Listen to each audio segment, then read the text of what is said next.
Or Party started. I didn't. I'm still sharing my. You know, I'm not technologically as quick as you are. Okay, so go into video.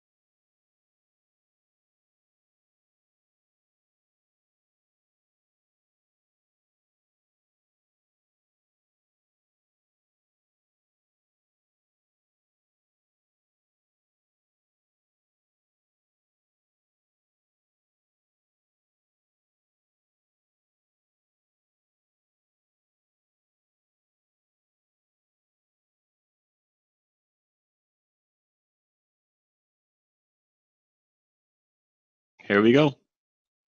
Oh wait, am I right? Oh no, Steve's recording. Never mind. Here we go.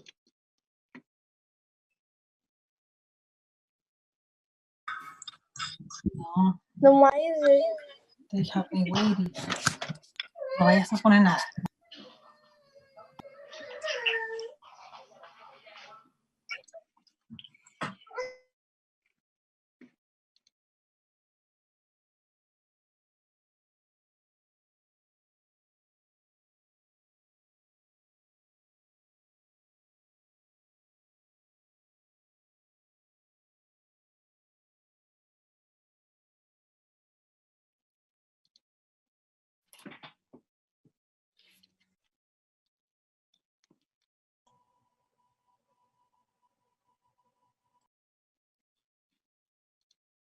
Steve or Laser? Yeah. Yeah. So since my screen is like this, I can't see the time at all. So you all are going to have to maybe tell me when to cut. I'm gonna put my phone back on because I can't see what time it is. I just put my phone back on and mute it.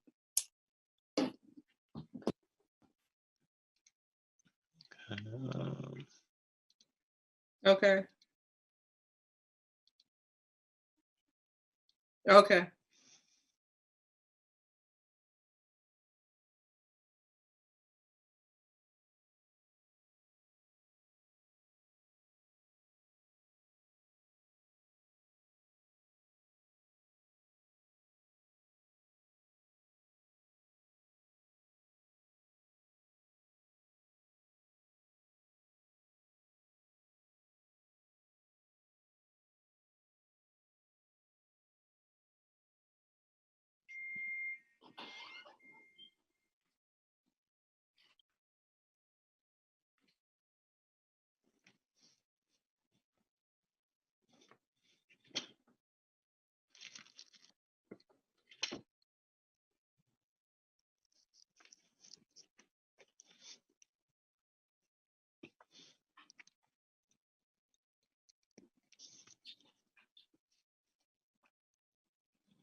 Welcome, families.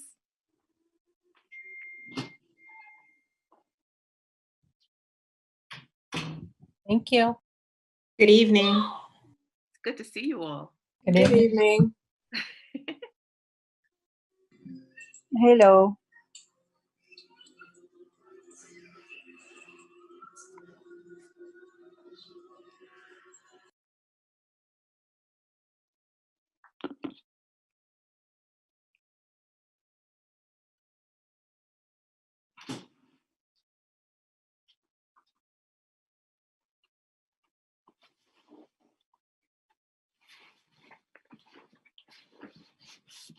So, Dr. Taylor Williams, we will begin when you are ready because you are the star of the show. You're the keynote. And so just let me know when you are ready. I know our families are anxiously awaiting to hear your comments and your thoughts and your expertise. So just let me know when you're ready. I'm ready. Ready? Okay. Well, let me just formally welcome our GCSD, our Greenburgh Central School District families to our parent workshop. At the beginning of the school year, we issued surveys and we asked you, what can we do to strengthen our partnership? And one of the things that you've asked for was, just workshops. Being a parent is tough enough. I know this. I have 2 children, and holding down a full-time job and just life itself, it becomes overwhelming. And we think we always have all the right answers, but you know what? Sometimes it's just really good to get some expert advice from time to time, because the work of parenting is probably the toughest job you can ever have. And so tonight we're so lucky and fortunate to have a good friend of our school district, Dr. Teresa Taylor-Williams, who is a board certified psychotherapist, to join us tonight to engage us in conversations about parenting during a pandemic. When to step in, when to step out, what is too much, what is not enough.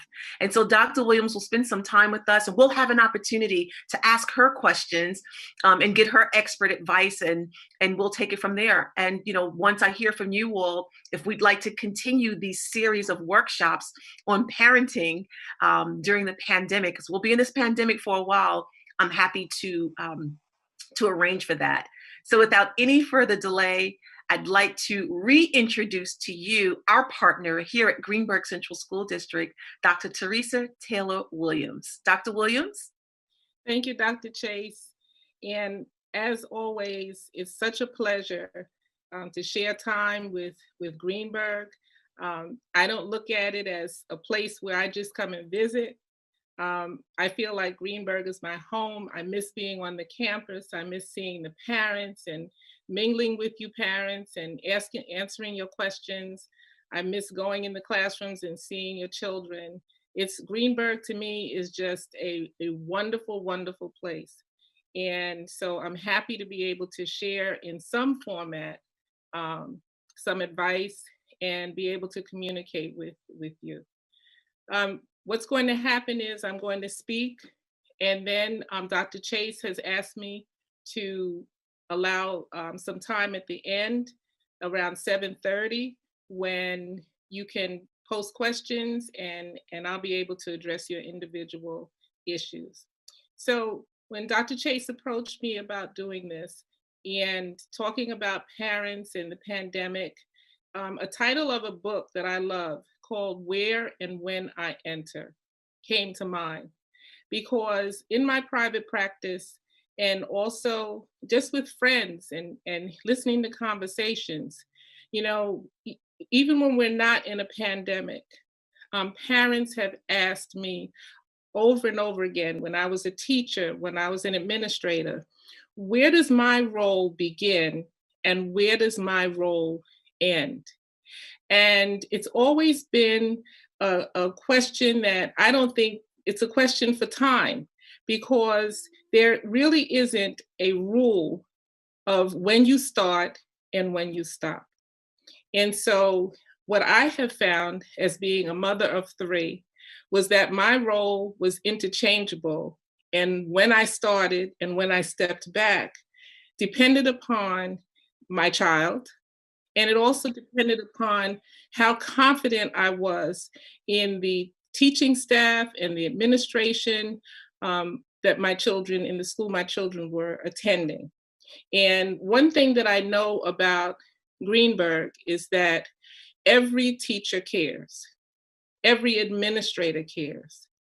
And so you can feel confident that if you have an issue, my experience has been is that that issue is addressed. But your role is still to be a part of whatever decision making has to go on with your child. So I want you to think about, what is your parenting style? And some people have used the word a hovering parent. And a hovering parent is like a helicopter.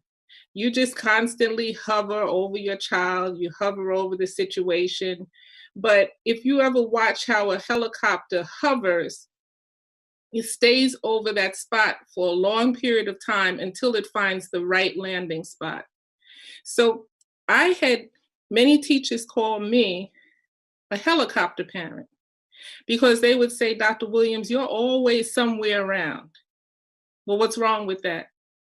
Because even in good times, when we're not facing a pandemic or we're not facing a nationwide emergency situation, we should be hovering.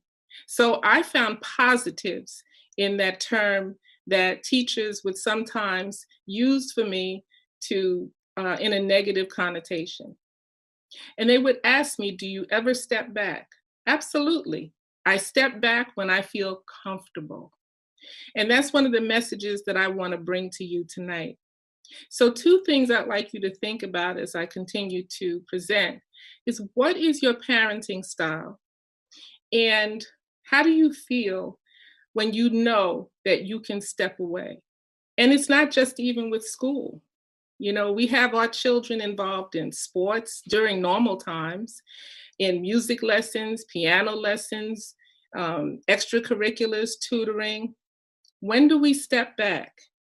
You step back when you feel comfortable.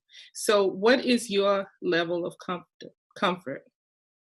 You know, one of the things about being in this COVID-19 situation and trying to establish some normalcy in our academic settings, our classrooms, learning, remote learning, is that any interruption of our normal way of life can trigger something. And so you may not think that this upheaval has really impacted you psychologically or impacted your child psychologically, but we can't escape that.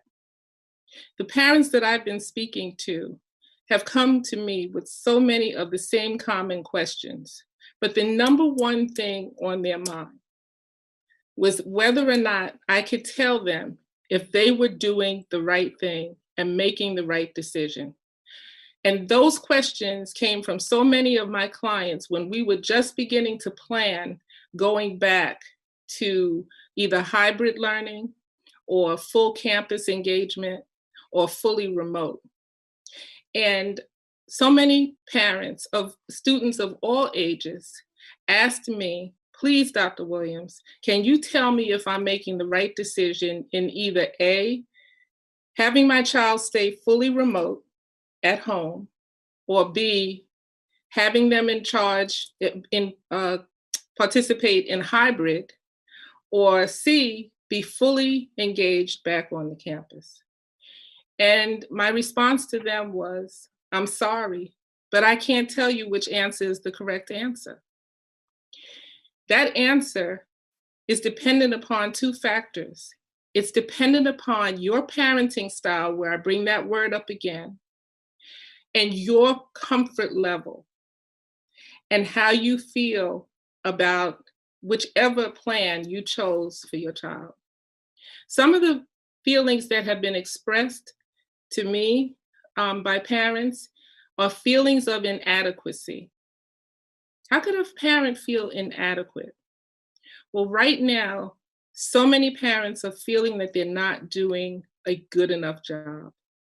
And that relates to either supporting their child during remote learning, being able to be the teacher, and I use air quotes for that, or being able to make sure that even though their child is not able to go out and play so much or be involved in team activities, or they miss summer camp, all of the things that they would normally have their children engaged in, they are feeling inadequate because they can't provide it. Parents are feeling fearful. We're feeling fearful just as human beings. You know, we're fearful of what we hear on the news. We're fearful of what we have heard in other families. We're fearful of possibly getting COVID. And if we've had COVID, can we pass it to a loved one? Parents are thinking that, you know, maybe I'm a failure. I am not doing the right thing. Every day, we're facing an unknown. And in facing a daily unknown, on top of all of our normal worries and concerns, is just stacking more and more on us. I come home at night and I turn on CNN or I turn on CNBC, and I get addicted to it. And I'm just watching the map and the red zones and, you know, how COVID is spreading. And I had to catch myself and listen to my own advice that I give other people. Is don't get addicted to that. You know, take it in doses, because not knowing what's happening tomorrow just increases our level of anxiety. Many of you are juggling work and children's schoolwork and homework. And you used to maybe just check on them, you know, see if they're doing okay. But some of you might be working from home or you're homemakers, and now you have your child in front of you doing homework and doing their schoolwork 24/7. And basically parents are feeling overwhelmed. And that's a normal reaction. I want to say this to you, as you look at this list that I have up, all of these feelings are normal because we are in a very, very stressful situation. We don't know what's happening tomorrow. We don't know what's happening tonight, you know? And the pandemic has put that extra layer of fear, but I want you to know that these are normal reactions. My concern would be, how deep are these feelings? How much do they overwhelm you? And how much time you might spend in one of these emotions. Psychologically, your students, your children are feeling the same thing. They may not be voicing it. They may be keeping it to themselves. Maybe they don't have the ability to go up to their teacher and say, you know, I didn't understand something. We have shy students. I was a shy student. I don't know how I would have acted doing remote learning, because I don't think I would have pushed myself in. I don't think I would have interrupted to ask a question. I think I would have just sat quietly and maybe not have gotten the attention I needed. I was also a smart student academically.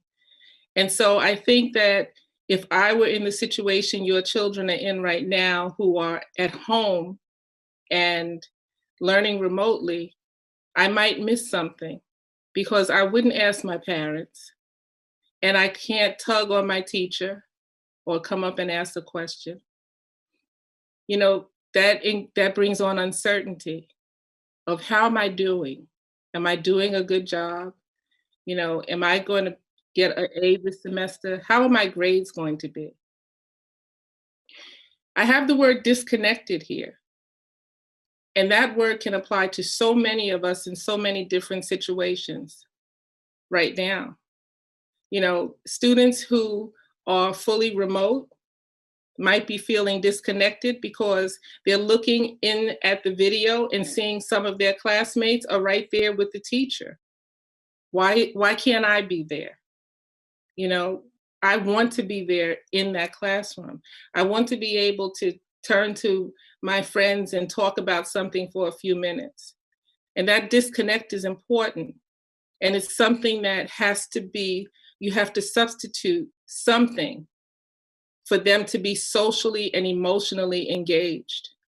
Because right now, they're just in isolation. Yes, their siblings might be around, you might be around, but they are very much disconnected from the actual campus and their classroom and their teacher. You cannot reach out and touch.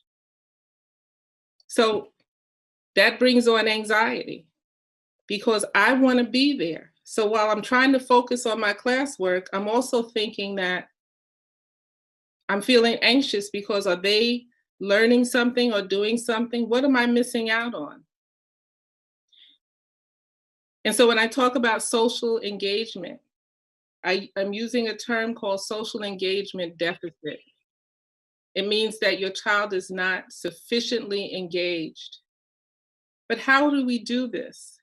How do you do something to allow your child to be socially engaged when you have chosen for them to be home and do remote learning? Allow them some more screen time. Allow them to text with their friends. Allow them to maybe engage in a computer game with others online. Social emotional engagement is crucial at this time. You know that for yourself. You know, in the early days of the pandemic, I sat here in this room for almost 7-8 hours a day and just stared at the screen and worked. I miss turning to someone or going down the hall or asking the person next door in the office a question. We are human beings who we feed off of each other. We're not built to live like this and to engage like this. We also have to think about peer pressure. You know, for some of the older students, if you have a high school student, there's a lot of peer pressure that's still going on. You know, how come you're not coming into the classroom?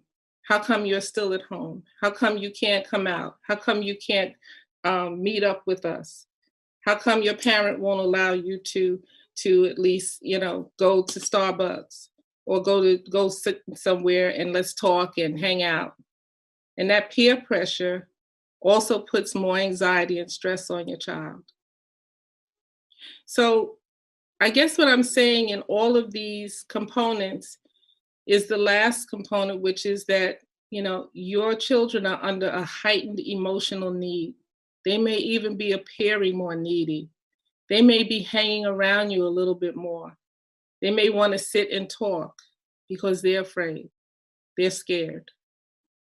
And they don't know what to do. Our little ones don't know what to do. The upheaval in their lives right now, it's very impactful. And I was reading a research paper that said we don't even know what the result of this pandemic is going to have psychologically on our little ones, no matter what grade or age, because they have lost what appears to them to be a huge chunk of their lives.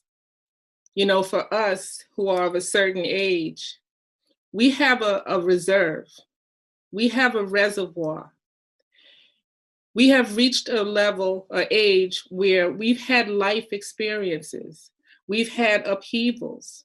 We've had disappointments in our lives. We've had times that we might have thought that the situation we're in is never going to get better. It's never going to change. But we can retrieve memories of when I thought this was going to be the absolute worst thing, but it turned out not to be. And look how far forward I am now. You know, little minds don't have that, especially our 5, 6-year-olds, 7-year-olds. Their little minds, their history is yesterday. What did I do last week? They don't have a reserve to go back to. So as they face this upheaval, their emotional needs are stronger. So I'm asking my parents who have young ones like that, and even our college age students, you know, they are just as upset in missing the things that they held on to for so many years they worked towards. They didn't have a real graduation. You know, some of them were waiting for their freshman year to begin in September, and they're in their room on their computer, you know, having their first year of college. And so we have to be, as parents, sensitive to these things and be able to ensure that they feel our confidence that things will get better, that normalcy will come back slowly. There are some things that will have a new normal, but that we should be hopeful because you have been there before and you're going to help them get through this just as well. So, you know, parents have asked me, well, am I supposed to be the teacher now? You know, I'm not a teacher. That's why I sent my kids to school, to be with the teacher. And I say to them, you know, your role is not to be a teacher. Your role is more of being a coach, of encouragement, of support, of being a mentor in this new learning environment. But we're not asking you to be the teacher. And if you feel like you're being the teacher, then I encourage you to have a conversation, to have more communication with the actual classroom teacher. You know, a lot of parents that I've met still don't feel comfortable talking to a teacher. You know, they don't feel comfortable contacting the teacher and saying, they're just not getting it. Because somehow you might think that that's a reflection on you because your child does not understand the concepts, that your child is having a problem with remote learning. And I want to encourage you that you're not alone. You're not the only one who's going through these trials and tribulations with remote learning. So please don't let that stop you from communicating with the teacher and asking for help and getting that partnership that I'm sure that you can get from Greenburgh. Your job is also to be a motivator, because keeping your child motivated is a huge part of learning, whether it's remote, whether we're in a pandemic, and they are missing something. You know, when you see students walk down the hall and they have that 2 minutes to say hi, catch up, hey, you know, what are we doing this weekend? I'll meet you for lunch. We have the same lunch hour. You know, that positive peer engagement, that's a good thing. And we are absent of that right now. So with the lack of positive peer engagement, you know, motivation may not be there. Students feed off of each other, just like we feed off of our friends and we feed off of those that we work around. And so many of our students, in facing this unfamiliar learning experience, as I said, it incites fear. Some of your students might be parents. You might see your children becoming withdrawn. You might even see some behavior problems of students crying more, being a little bit more aggressive. And that's because how they're feeling is coming to the surface, and they're very frustrated in how they're feeling, and they just may not be able to verbalize it to you. So how can parents help you, how can you help your children focus and make the most of this remote learning? Well, you can understand that, you know, your children need to have a sense of independence. They need to be able to feel autonomous, which means that they can handle a challenge. They can handle the homework. They can handle studying. And if they need you, they may tap you on the shoulder and say, can I get a little help with this? We have to let our students be efficacious and be able to speak up to the teacher or send an email or however the communication is supposed to occur. But that doesn't mean you step away. It just means that you continue to monitor and support.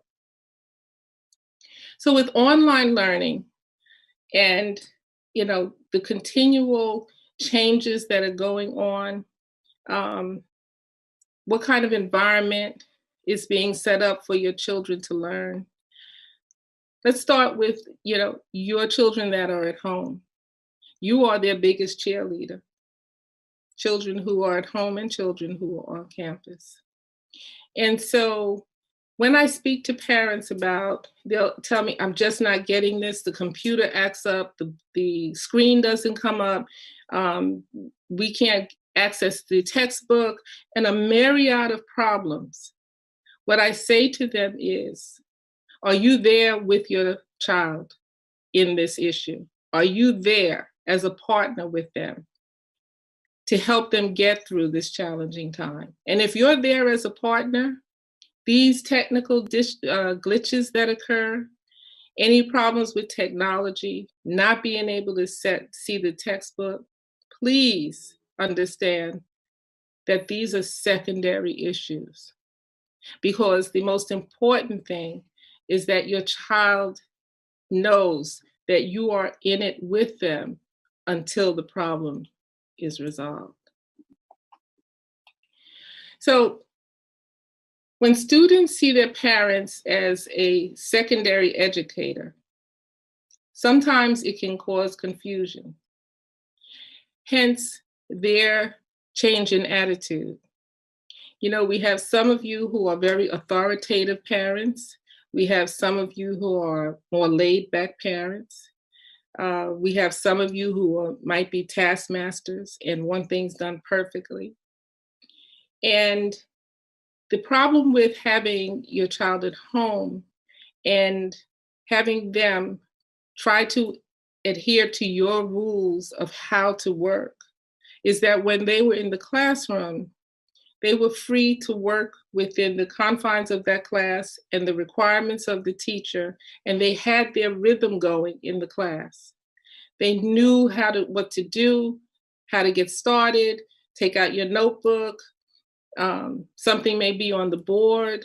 Our little ones may start and get their little box with their tiny scissors and crayons, and they're very independent. And so what we don't want to do is for your child to see you as the second teacher. Let them have that independence so that they can still feel efficacious, because you know what?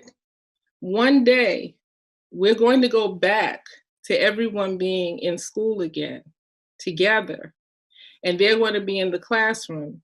And you don't want your child to not be able to take control, to not be able to be independent, and to do their little projects, and to go to their cubbies, and to be able to work independently within the group and feel comfortable again in doing that, and not looking for you to be in the classroom with them because you were too engaged when they were at home. So when we think of parents and students working together and matching the objectives of a parent and teacher responsibility, we want to try to avoid any kind of hostility. You know, we need to find a balance, because this is something that is going to be impacted for the long term, for their long-term success. You know, as opposed to seeing education as something that is just oppositional and critical. Learning should be an enjoyable activity. Learning should be fun. And unfortunately, our situation now has taken some of the fun out of learning. Part of learning is being engaged with each other.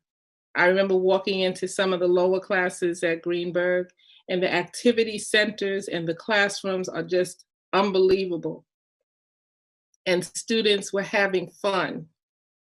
So when you have your child at home and they're doing remote learning, we have to give them a little bit of a pass to take breaks. You know, I had a client come in with a 14-year-old, and the mom was complaining that she would catch her on the phone. But what the child was trying to explain was that she needed a break.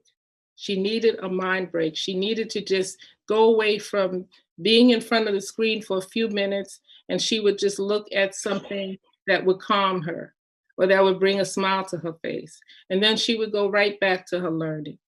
We don't want this learning environment to be confrontational between you and your child.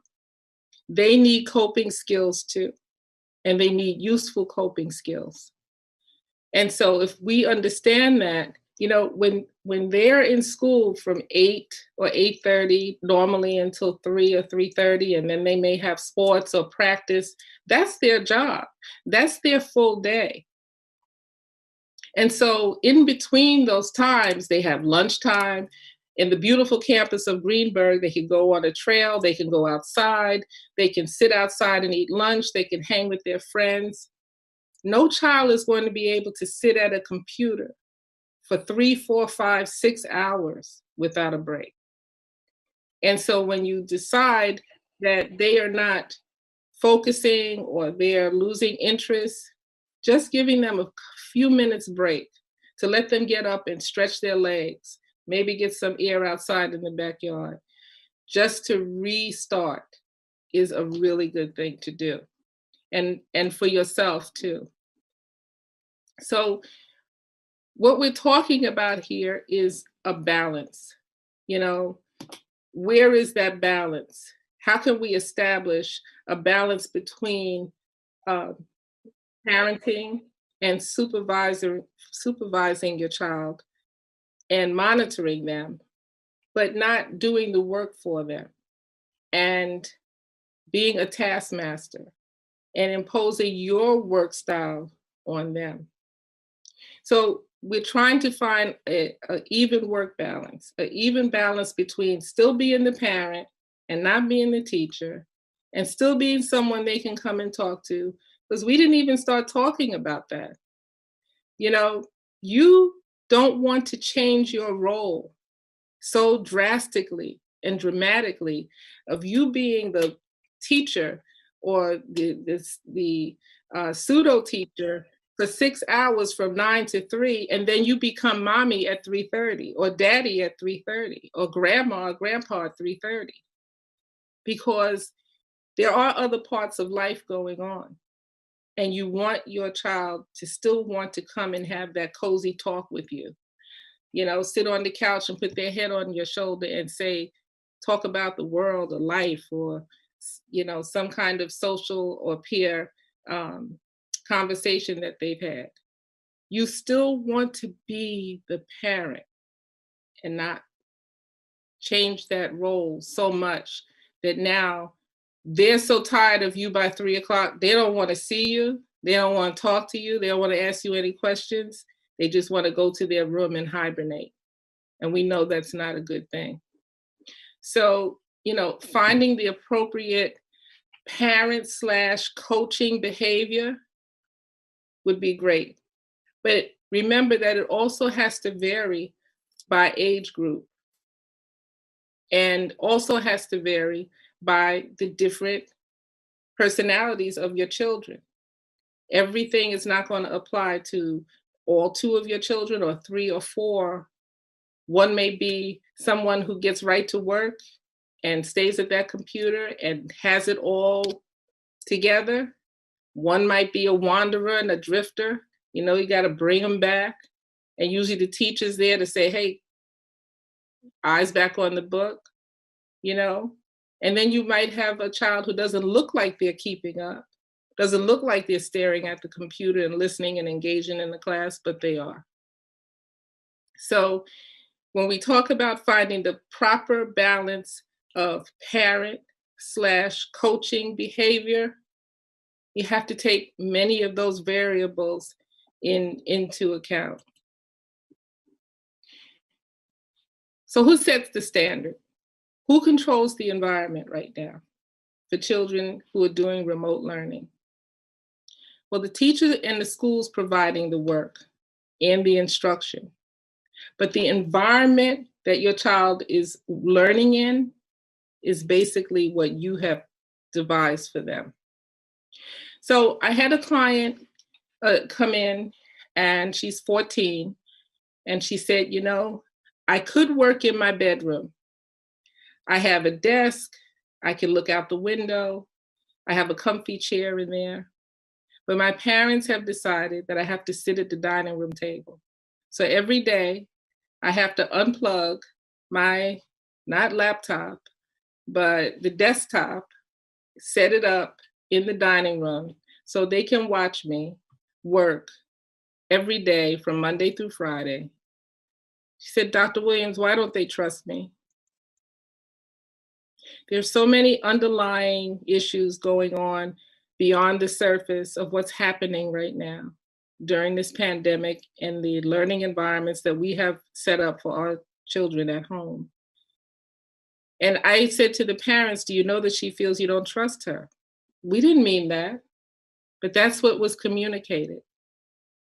That was what was communicated because I said, she feels like you think if she's in her room at her desk and this young lady is an honest student, that she can't be trusted.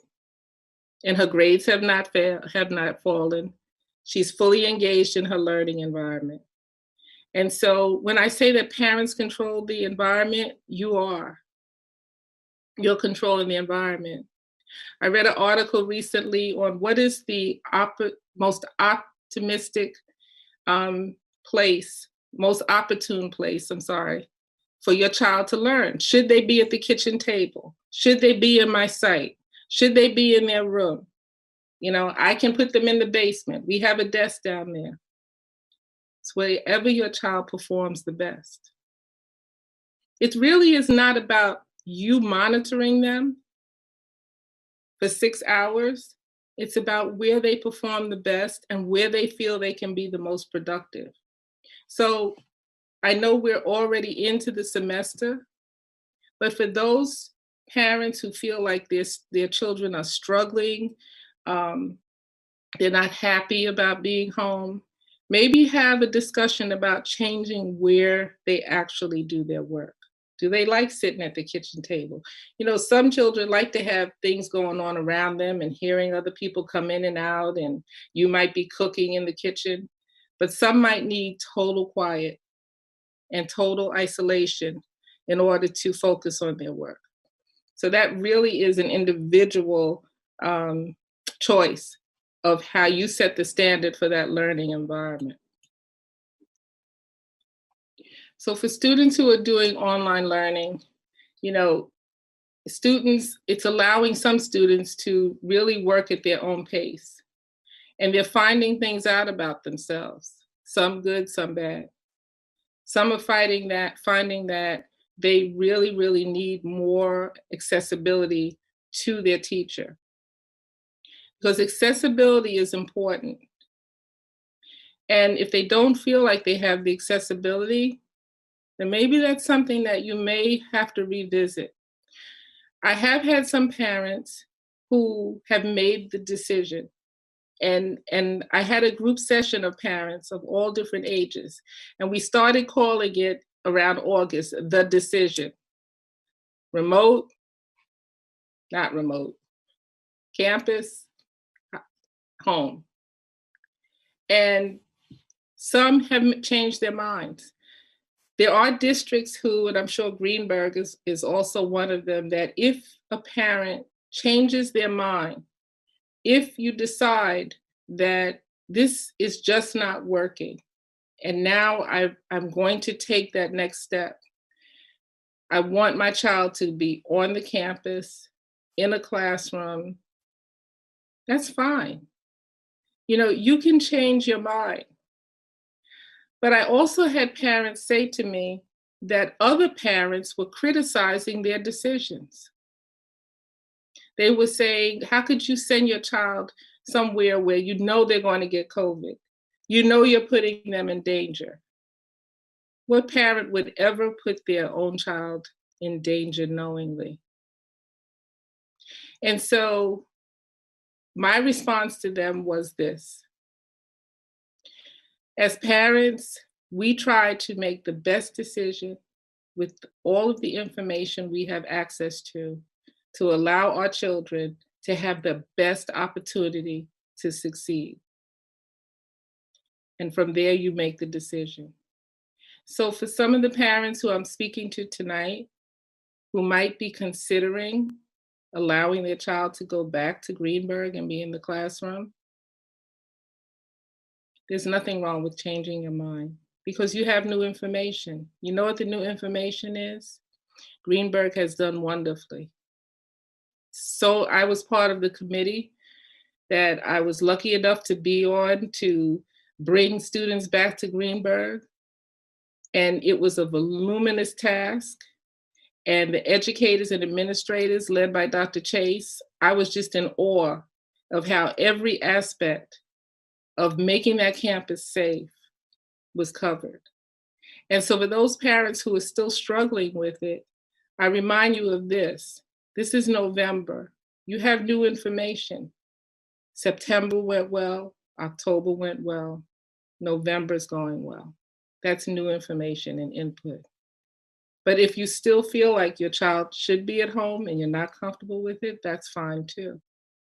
But you can always change your mind without pressure. We talk about our students who have peer pressure. We have something called parent pressure, where people are second guessing your decisions about the safety of your child. And I reminded these parents that you're making the best decision you can with the information you have.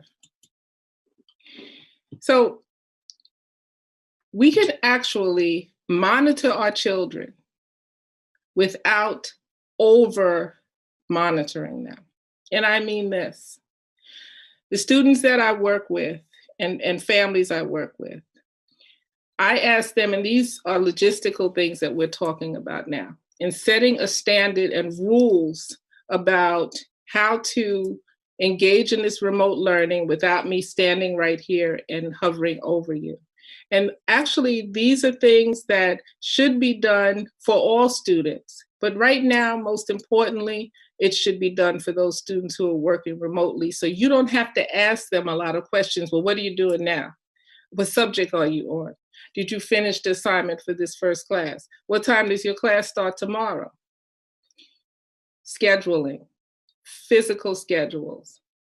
Families that I work with who I'm helping them academically and psychologically, I'm all about schedules posted somewhere in the home. Every child's schedule, class schedule, is posted on the refrigerator, in a den.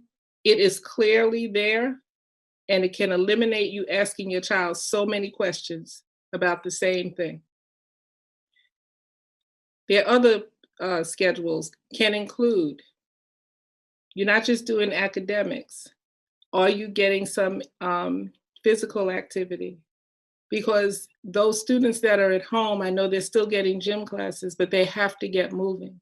And I have asked my parents to make sure that their children have some kind of outdoor exposure every day. If they go in the backyard and jump up and down, they must have fresh air. They must see the sky. They must enjoy the greenery and demographic around them. The brain needs that. Your child needs to feel the sunshine on their face. I'm dealing with some children whose parents have made them so fearful, and the parents are fearful that they don't go outdoors. And that is something that will have such deep psychological impact on children down the road. And so if you have a physical poster, a physical schedule that you can look and see what class your child is in, what is their schedule for the day, then that can eliminate some of the hostility, especially in our older students who don't want to ask you asking them every minute, what class are they taking, repeating the same questions every week. That can eliminate that. And so what I'm saying is really to have more communication about the things that you need to know about. I'm not saying that you shouldn't know. You absolutely should know what their schedule is every day. You should know what they have coming up. Do they have projects coming up? Do they have tests? And all of that can be on that chart. So you can look, and I make them do color-coded charts that are clear and that is understandable for the parent, because that is the information that can release and ease some of your anxiety about whether or not they're performing well. And I think that's a great tool to use, no matter what age your child is. So, one of the things about going to work, and I always say to the children I treat, is, what's your job? Say, I'm only 12 years old. I don't have a job. Yes, you do. School is your job. Until you go and you graduate and you finish college and you get a full-time job, school is your job. And I love saying to the little ones, what's your job? What's your profession? I'm a student. And so when you think about your workspace, those of you who have jobs where you have an office, you have your own desk, you may have your own cubicle, don't you miss it? When I could not go to my office and sit behind my desk and sit in my big chair and look out the window, I was miserable. And so we want to create an environment where your little ones, middle school, high school, have a sense of belonging. This is their space. If it's a snack table in the corner of the living room with a little chair, that's their space. That's where they're going to do their artwork. That's where they're going to do their homework. This is my corner. And I'm encouraging you to do that because as I spoke about independence and being autonomous and picturing the little ones going to get their toolbox with their crayons and their pencils and paper and doing their job, that's their job. Please try to have a dedicated space where your little ones, your middle school, your high school, whatever age, can say, this is where I get up and go. Not in the bed, not sitting on the floor in their room, in a workspace where they're sitting upright in a chair, looking at a computer and feeling like they really are engaged in their work for the day. And so we want to create the best space possible. I recommend having, a desk and chair that they can feel that that's their little space and that when they're there, they know they're there to do work. Because we want to keep making work meaningful. We want them to continue to think that even though I'm at home and I'm learning remotely, this work is still important and it is meaningful to me. So when we think about our children watching us, and they watch us all the time, we think about setting an example. So if you want them to be efficacious and be ready at 8 o'clock and sitting in their corner and at their little table or at their desk, then we have to monitor, we have to show that behavior too.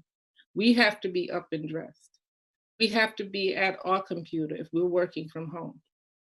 They will watch our productivity and they will mimic that productivity.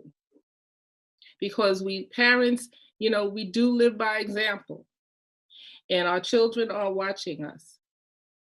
And this online learning has to still communicate that we are all committed and working hard to get to the same goal, which is for them to be successful in their classwork.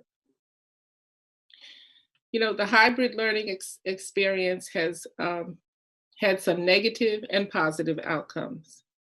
And we talked about those. But one thing that I think is most important is that we want to try to do everything we can for our child to not let them feel so separated from their peers. And, even a Zoom call like this with their friends can change the course of going from feeling isolated to feeling included. So parents, you have the power. You have the power because you're driving this ship. You have the power because you are their coach. You are your child's biggest cheerleader.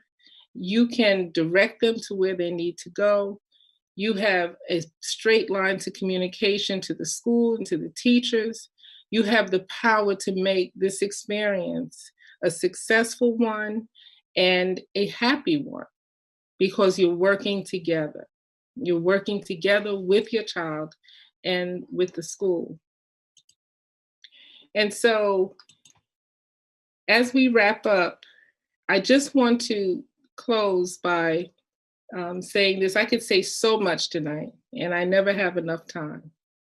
But what I want to say to every parent is, as a parent myself, who now I have, older children, and having gone through the trials and tribulations and the fears that I had, and thinking that, they'll never make it to third grade, they're not going to be successful. Oh my gosh, middle school is really going to be a challenge. How will they ever go through that? How will they pass their exams? Will they want to go to college? High school is a different kind of environment. All of the worries that we had, and getting a bad grade, a 70 on a test, maybe even failing a class. Can I tell you that it does all come together? No matter what level your child is functioning at right now, no matter the struggles that you might be facing with remote learning and your child might be experiencing, please understand this. This is a moment. For your children, this is a tiny little blip on the screen. They have so many years ahead of them and such a bright future. And it is going to be okay. When parents come to me with their teenagers who won't talk to them, teenagers who don't want to share, little ones who might be fearful, or, maybe they're bullying someone in school, all of the issues that parents have come to me with over the decades that I've been a counselor and an administrator, things get better. And this will get better. And we have to keep hope. But most of all, you have to be confident that you are doing a great job. And if no one has told you that, I'm sure Dr. Chase and her staff has, but I'm going to confirm it, that you are doing a great, great job. And I want to commend all of you and say that you're doing the best for your child. You've made the right decisions. And be sure that this is going to turn out just fine. Take it from a mother with children who I can't tell you their ages because they'll be mad at me. But all of these little issues and problems, we will look back on and say, wow, she was right. It's time. Our children need their time to make their mistakes. But you are good parents, and I hope that you will listen, that you could not be doing a better job right now. And it's been my pleasure to speak with you tonight. I had so much more to say, but I always never have enough time. So I hope if you have any questions, they will come through. Thank you, Dr. Chase. Oh, thank you. And may I just underscore that I have the best parents. I know that. I don't take that for granted. They have been my partners in opening school and just navigating all the nuances of this unprecedented time. And I'm going to say that I am blessed to have them. So I know how lucky I am. These are my peeps on this line. They know it too. Do you want to take questions from the chat, Dr. Williams? It's always a pleasure to have you here. Sure. Okay, so. Are you able to?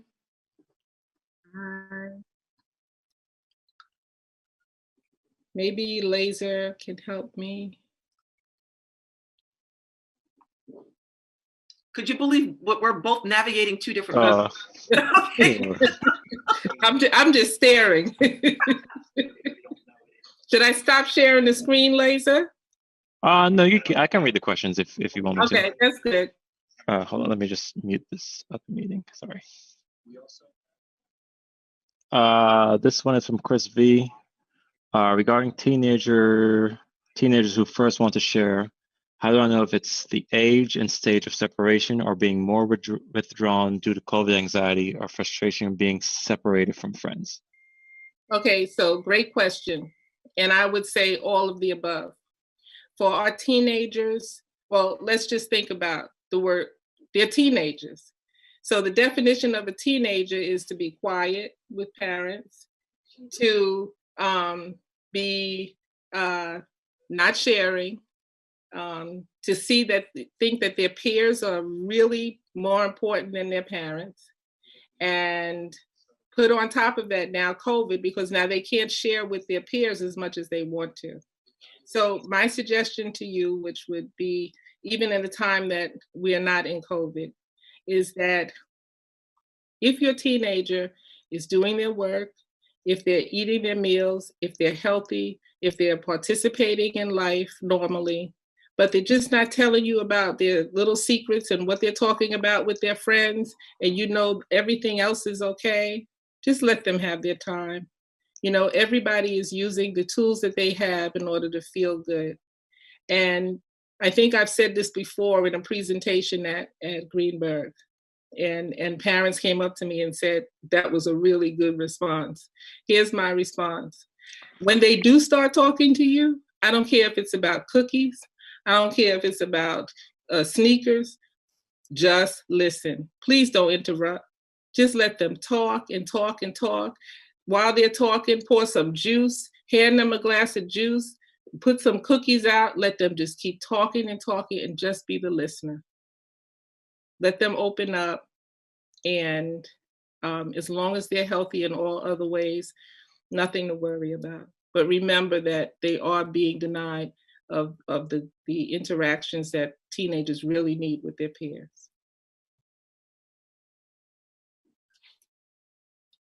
You have another one, Laser?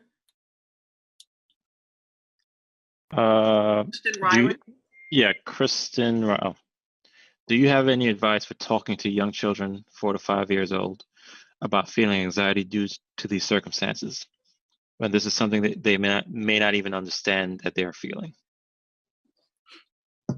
4 and 5 year olds. I just gave a presentation to 6th graders, 1st through 6th graders. And what we talked about was how to discuss emotions. And when you're talking about a 5 or 6 year old, you have to talk about emotions with photos. You know, you have to be able to talk to them in a way that they understand. Let them do something where they are able to either draw how they're feeling, or look at a magazine and pick out a picture of how they're feeling. And, you know, they don't know how to express. So we need to help them express themselves. And with with 5 and 6 year olds, you can also play little games, you know, and not even talk about them, and talk to them in the third person and say, what would you say to a little child who might be a little fearful? How would they be able to tell their parent that they're afraid?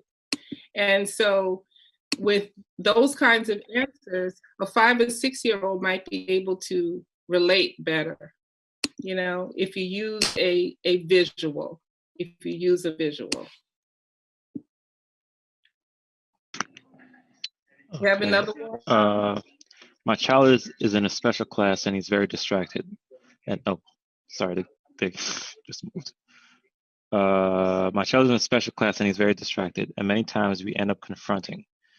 Should I still leave him to do everything? Of course, be there if he needs me, or being by himself? So he's distracted in the remote learning, correct? She did confronting means, she's in the, he gets frustrated if something goes wrong. Laser, I can see the Zoom group chat. Oh, okay.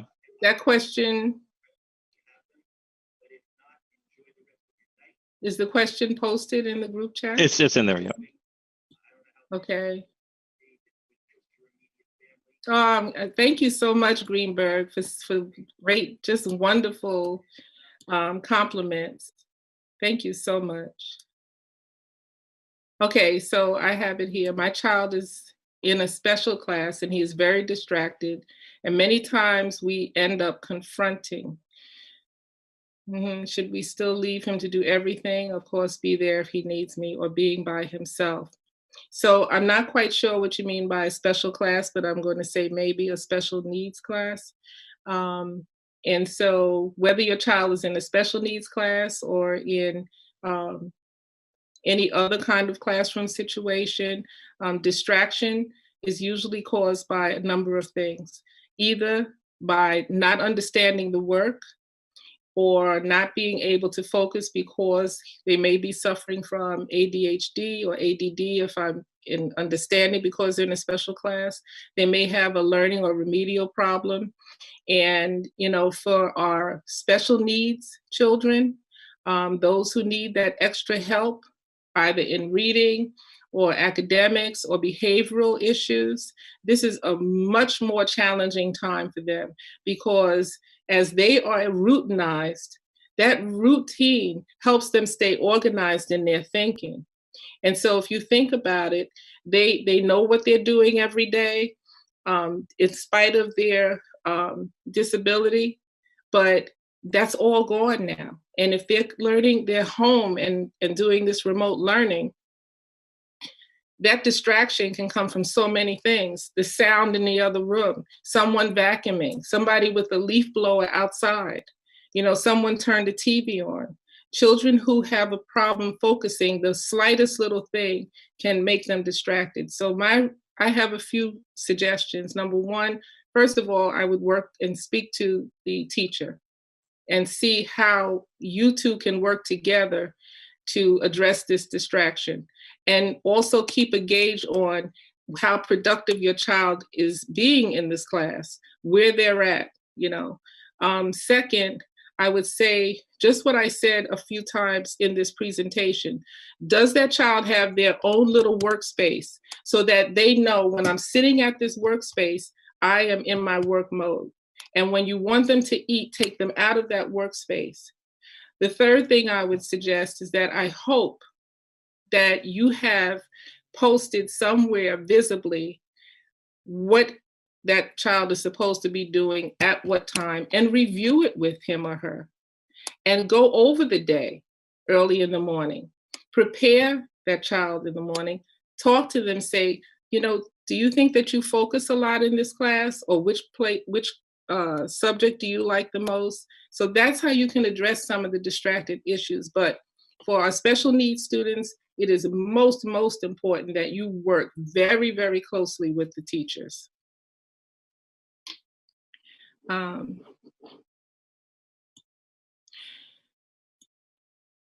looking for, okay. So I sit with my 5-year-old grandson for remote instruction to help him focus, but he still has difficulty focusing. Again, should I not sit with him? I am a former teacher, but I think my grandson is confused because this was not the interaction I had with him.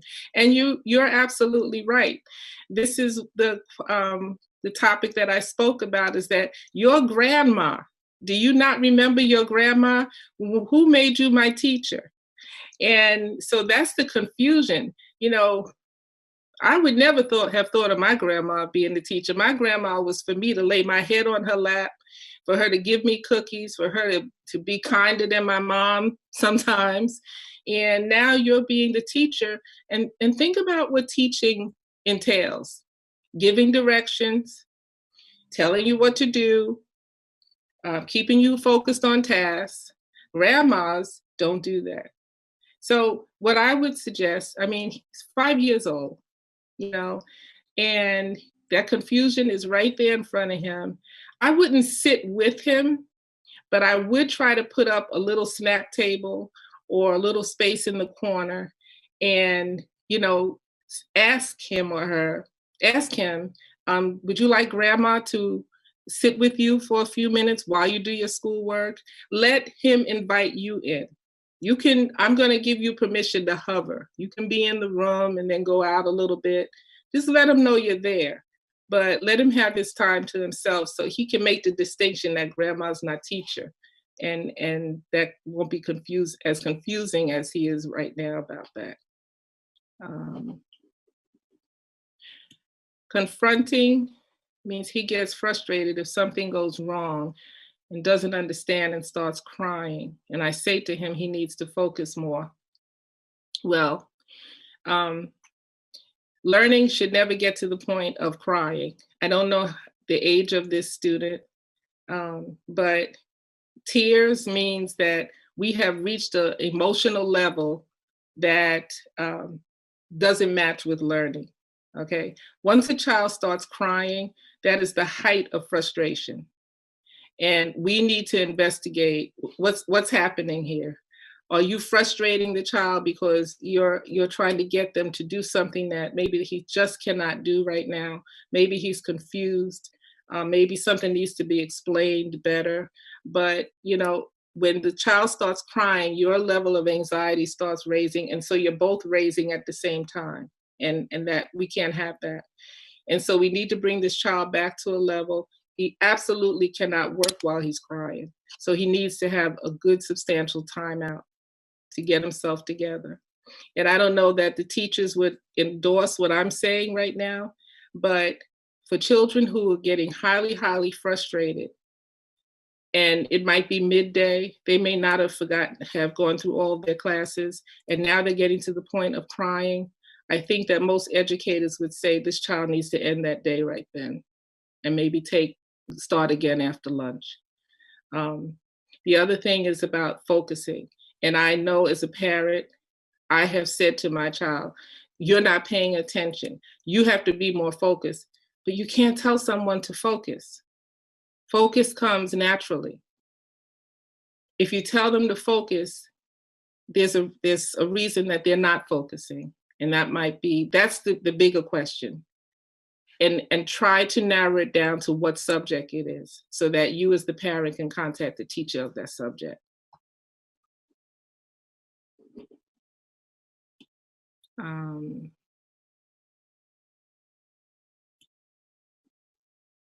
And I think that's it, Dr. Chase. All of these others are thanking you and thanking me, which makes me feel so great. And, you know, if there are questions, of course, when I give presentations at Greenburgh, and maybe some of the parents come up with a question after, I'd be glad to address those questions in any way that you see fit. Well, Dr. Williams, there are 37 families on this line. Mm-hmm. Well, actually, it will be 35, excluding us, right? Mm-hmm. So I would like to allow the families to tell me about our next steps. Okay. Oftentimes, as a leader, I set the tone as to what the next workshop should be. I'd like for the parents to tell me what would they like to see. Yeah. What would they like to know? So what I'm going to do, families, is in the next maybe day or so, I am going to send you a thought exchange via email. And I'm going to, through this thought exchange, get some ideas from you. I'd like to bring Dr. Williams back so that she can conduct a series of workshops with us. And I want it to be driven by our families. What do you need? So please, once you get the thought exchange, I ask that you please fill it out thoroughly so that it will help Dr. Williams and I plan for the next few series. There's so many places you could be right now. There's so many things you could be doing. I know we're all in our homes, safe in our homes, but you've decided to be with us and spend time with us. And we are so appreciative. And again, we want to make sure that these workshops are meaningful and are going to be helpful in building our partnership and strengthening that partnership. So once again, I thank you. I read the comments. The comments are extremely heartfelt. This is part of our socially emotional commitment. If you remember during the budget process, I kept talking about social emotional. We set aside monies for this. And I said, this is what we need to do in the school district. And especially during this very time, during this unprecedented time. So families, I thank you.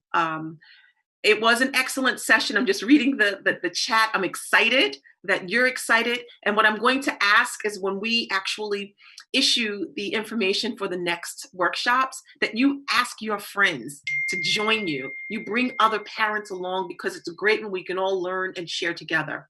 Lastly, I want to say thank you for trusting us. Thank you for allowing yourselves to be vulnerable for a moment, right? Because as parents, we tend to think we're parents, we know everything. Mother knows best, father knows best, right? But it's always great to get some feedback and just to think about our own parenting. And even for myself, I thought about my daughter when Dr. Williams was talking about, the child sitting in their room on a laptop. My daughter didn't have a senior year last year. She didn't get to go to a prom. She didn't have a graduation. She didn't go to the trip that she wanted to go with her senior class. And she started her freshman year online, sitting in my house. Her dream school accepted her. She couldn't wait to get there. So when Dr. Williams was speaking about that, I said, wow, didn't realize probably how much this may have affected my daughter. So we all allowed ourselves to be vulnerable for a couple of minutes, and that's good, and that's trust. So once again, I'm going to send out the thought exchange. I ask that you please just tell us about today's workshop and then give us some feedback on what you'd like to see more in the future, and we will do our best to make sure that you get it. Are there any questions, thoughts, comments? I myself am That's awesome. I think that this was great, and the comments that parents are making, thank you, and the questions that you asked, thank you. I already, Dr. Chase, see some suggestions for future workshops, and I think they're important issues that are being brought up. Okay. I think one that stands out in my mind and that has been brought up here is that the point I was making about parents who still feel uncomfortable approaching or communicating with teachers. Yeah. I see a request here that could we do something where parents and teachers might join together in a workshop. Oh, that's amazing. And I think that really is, because the parents who don't feel comfortable maybe bringing up certain issues, I would be able to present those questions and issues and create a dialogue where I can see what the teachers are saying, what the parents are saying. And so those parents who might be shy or reserved, I could be a voice to the teachers and start that dialogue about, the fact that some parents are feeling like the teachers are giving too much work or not understanding the remote process because maybe they're not going through it. I think that's really vital. Yeah. And then for parents to see that, a lot of the teachers at Greenburgh have children who are doing remote learning either in college like you, or, you're having the same issues, but just having that dialogue, you'll be able to see, wow, we're both going through the same thing. Yeah. And have a little bit more understanding between each other. Yeah, and we have one of our dynamic social workers who's on this call, but he's also a parent in the district as well. And so he's been on the call from the beginning. And, it's always helpful to have someone of his caliber who's also here. He's a social worker, right? And so he's here learning alongside with us. And I think that's invaluable. Mr. Gaines, how you doing? It's good to see you. Mr. Gaines and I have been doing some work with our My Brother's Keeper program through the Obama Foundation, and he's been an exceptional role model to our young men. He's done some amazing things, and he and I are going to be working together on another wonderful project, which I can't wait to bring to our young men. Dr. Williams, thank you. I just thank you. If there are no other questions, we'll give you our air claps. And thank you so much for sharing your expertise and advisement with us. You have filled our cups. Thank you. And thank you for having me. And I look forward to seeing you all again. You will. Thank you, Laser, for moderating. Bye, Laser. You're welcome. Bye. Bye, everyone. Good evening. Okay. Thank you. Thank you, Dr. Williams. Have a good evening. Bye, everybody. Bye. Good night. Thank you. Bye. Dr. Williams, just hang out for a minute, okay? Oh, okay. Yes. Thank you, everyone. Happy belated birthday, Miss Lipton, Swazi Lipton.